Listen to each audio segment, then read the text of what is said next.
सम्मानित मान्यता प्राप्त विद्यालयों के संचालक, प्रबंधक और प्रधानाध्यापक साथियों, प्रतिदिन कोई न कोई ऐसी समस्या मान्यता प्राप्त विद्यालयों के प्रति खंड शिक्षा अधिकारी और जिला बेसिक शिक्षा अधिकारी उत्पन्न कर दे रहे हैं, जिससे सभी विद्यालय वाले परेशान हो जा रहे हैं। उनका मानसिक और आर्थिक शोषण प्रारंभ हो जा रहा है। इस क्रम में आज बदायूं जनपद से एक पत्र प्राप्त हुआ, जिसमें जिला बेसिक शिक्षा अधिकारी कार्यालय बदायूं द्वारा 11 बिंदुओं पर आख्या मांगी गई है। यह आख्या आरटीई एक्ट के तहत होने वाले क्षतिपूर्ति भुगतान से संबंधित है, जबकि शासन और निदेशालय स्तर का ऐसा कोई आदेश नहीं है कि आरटीई भुगतान के लिए इतनी सारी जानकारियां एकत्र की जाएं, जो असंभव हैं और जिसके संबंध में कोई व्यवस्था निर्धारित नहीं है। एक बिंदु है उसमें अस्थायी मान्यता प्राप्त विद्यालयों की प्रमाणित प्रति, जिनको आरटीई के बच्चे मिले हैं या जिनको आरटीई का भुगतान लेना है, वह अस्थायी मान्यता प्राप्त होने की प्रमाणित प्रति बीएसए को उपलब्ध कराएं।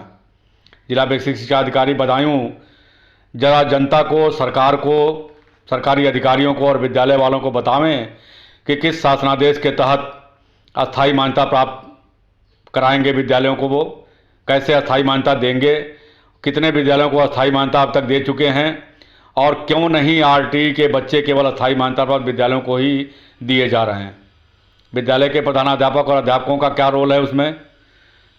बीएसए आवेदन लेते हैं जनता से और उसके अनुसार बीएसए, डीएम और सीडीओ मिलकर के बच्चों की लॉटरी निकालते हैं और उसके बाद आदेश के साथ लिस्ट भेज देते हैं विद्यालय वालों को, जिसमें प्री प्राइमरी के बच्चे भी होते हैं, जबकि सभी जानते हैं कि प्री प्राइमरी की मान्यता किसी विद्यालय को नहीं है।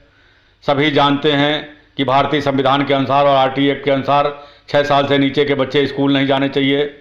6 साल से नीचे के बच्चों को कोई मौलिक सुविधा देने का अधिकार, पाने का अधिकार या देने का नियम भारतीय संविधान और आरटीई एक्ट नहीं निर्धारित करता है।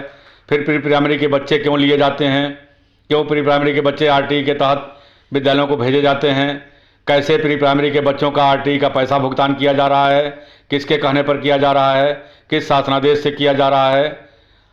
और इस प्रकार की गलतियां करने के बाद जिला बेसिक शिक्षा अधिकारी ने 11 बिंदुओं की आख्या जो मांगी, वो किसके कहने पर मांगी। दूसरी बात उसमें जो आया है कि पेन ड्राइव में सभी लोग यह जानकारी बीएसए कार्यालय को उपलब्ध करावें। ईमेल आईडी पर लेने में क्या दिक्कत है उनको। 600 रुपये, 500 रुपये का पेन ड्राइव खरीद करके 1000-1200 विद्यालय हैं बदायूं में, 1000-1200 पेन ड्राइव उनके पास जमा होगा तो क्या उसका व्यापार करेंगे, बेचेंगे उस पेन ड्राइव को, रख के क्या करेंगे उसको। मेल पर क्यों नहीं ले पा रहे हैं जानकारी, हार्ड कॉपी में जानकारी क्यों नहीं ले पा रहे हैं। सारे बच्चों के, सारे गार्जियन के खाता संख्या लेने की उनको क्या ज़रूरत है, खाता संख्या की फोटो कॉपी लेने की क्या ज़रूरत है।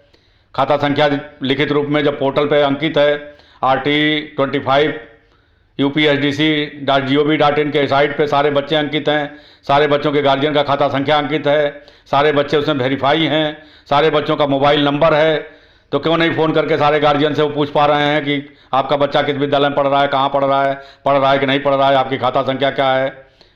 आज तक आधे से ऊपर अभिभावक के खाते में पैसा बच्चों का नहीं जा पाया, इसकी जिम्मेदारी कौन लेगा।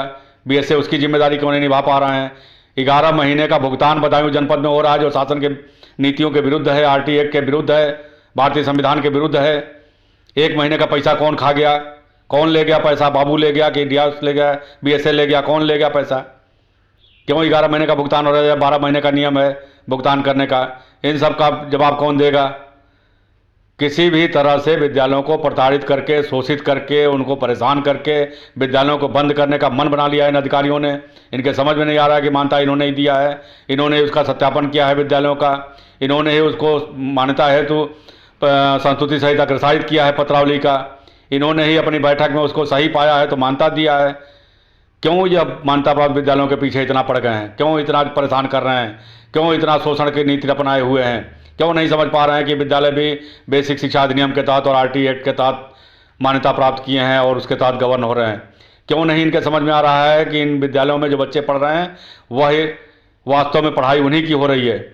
क्यों नहीं ये समझ पा रहे हैं कि मान्यता प्राप्त विद्यालयों में बच्चे पढ़ रहे हैं और परिषदीय स्कूलों में उनका नामांकन करके ये उसके नाम पर फर्जी तरीके से मिड डे मील, मुफ्त पुस्तक, परिधान लुटा रहे हैं और वेतन उठा रहे हैं?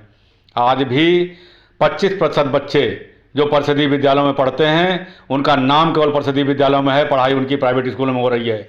उनका पेन नंबर केवल परिषदीय स्कूलों में है, उनकी पढ़ाई प्राइवेट स्कूलों में हो रही है और उनके नाम का सारा संसाधन ये लूट रहे हैं, ये खा रहे हैं, ये भ्रष्टाचार कर रहे हैं। इनके विरुद्ध आवाज़ उठनी चाहिए। सभी मान्यता प्राप्त विद्यालयों से हमारा अनुरोध है कि इस वीडियो को अधिक से अधिक जगहों पर भेजें, बीएसए को भी दें, उनके बाबुओं को भी दें और आवाज़ उठाएं, आवाज़ बुलंद करें। चुप रहने से परिणाम सकारात्मक नहीं होंगे।